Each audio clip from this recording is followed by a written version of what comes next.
Today, we're diving into a software testing technique that's really more of an art form than a science.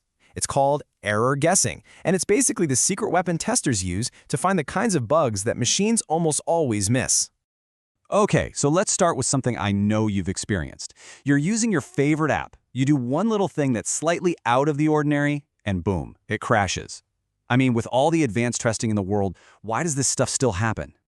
Well, it's because some bugs are just sneaky. They're masters of disguise, hiding out in the blind spots, the exact places where all those automated scripts and rigid, by-the-book testing methods just don't think to look. To find them, you need a different kind of hunter. And that hunt, well, it takes us way beyond the simple checklist. It calls for something a bit more intuitive. You could almost call it a tester's sixth sense.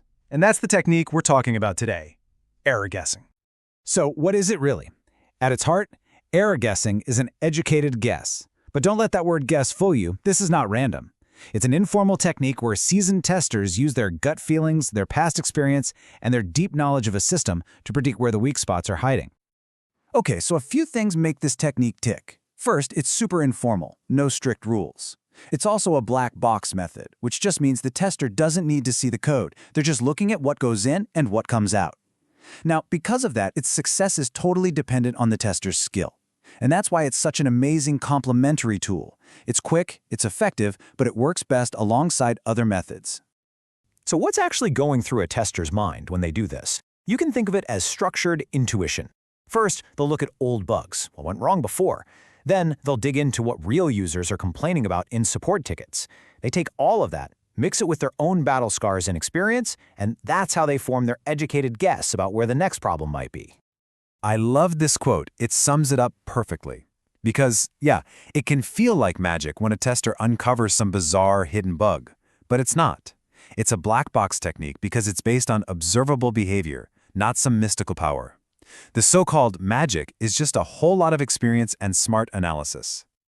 All right, so it's really important to remember, this is a tool in the toolbox, not the only tool. It has its own unique strengths, its own weaknesses, and it definitely plays best with others. Let's break down the pros and cons. On the plus side, it's fantastic for finding those elusive bugs that other methods miss. It's super fast when you're short on time. But the big downside, it's 100% dependent on the person doing it. A great tester gets great results. A newer tester, maybe not so much. And it's definitely not a guarantee of overall quality on its own. So, if it needs allies, who's its best friend?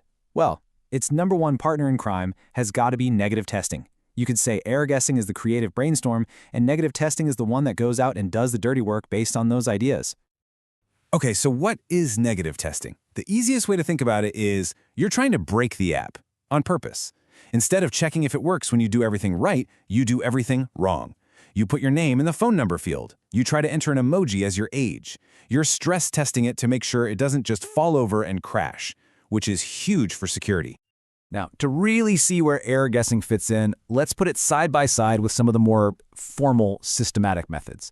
You've got error guessing, which is all about human intuition and experience, and then you have things like mutation testing and error seeding, which are way more process-driven and systematic. And the key thing to get here is that they all have different goals. Error guessing, its job is to find bugs, plain and simple. Mutation testing, on the other hand, is about checking how good your other automated tests are. And error seeding, that's about estimating how many real bugs might still be hiding in the code. See, totally different tools for totally different jobs. Okay, that's enough theory. Let's get practical. Let's see what this actually looks like out in the wild. Picture a simple login page. An experienced tester doesn't just type in a valid username and password. Their brain immediately goes to the weird stuff. What if I leave it blank? What if I paste in a 500-character password? What if I try a SQL injection to sneak in some malicious code? These are the guesses that uncover really critical security holes. Or how about a date field? Again, it's about being creative. A tester isn't going to just type in today's date. They're going to try to enter month 13. They're going to try February 31st. A good application will just say, nope, that's not a real date. A fragile one, well, it might just crash the whole thing. One more, an image upload button. What does a tester do? They immediately try to upload a PDF, or a huge video file that's way over the size limit, or even a corrupted file. And this is exactly the kind of real-world problem that a simple automated script often just isn't programmed to think about.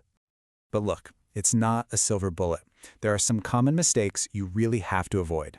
The biggest one is relying on only this, or not writing down what you tested, or giving this test to a junior tester who doesn't have that deep well of experience yet. You have to remember, it's a powerful supplement, but it is not a substitute for a full, comprehensive QA process.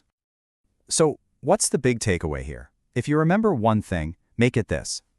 Error guessing is that powerful human bridge between raw creativity and high-quality software.